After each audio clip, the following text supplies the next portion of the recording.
L'école d'application d'infanterie de Thiès est une école ancienne, puisque les Sénégalais, peu de temps après leur indépendance, à partir de 1984, ont eu besoin de créer une structure pour former dans un premier temps les capitaines au métier de commandité, et au fur et à mesure, ça s'est ouvert aux lieutenants en application. Elle a même été ouverte une demi-douzaine d'années plus tard à quelques stagiaires étrangers, avant que la coopération avec la France se formalise à partir de 1991, puis surtout de 2000, lors du changement de structure en École nationale à vocation régionale.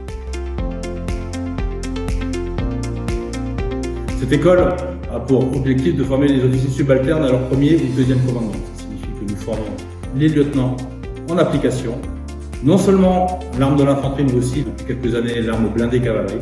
Nous formons aussi les chefs de peloton. Et dans un deuxième temps, nous formons les capitaines préparant leur temps de commandement de commandement unité, à la fois pour les fantassins et pour les combattants blindés.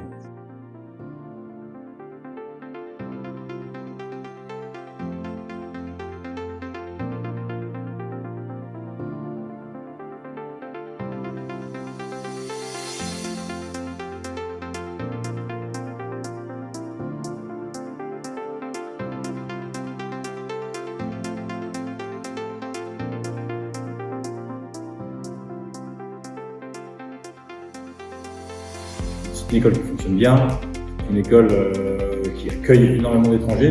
Au niveau régional, elle répond aux attentes des pays engagés dans la sous-région. Au niveau international, ça se limite prioritairement au continent.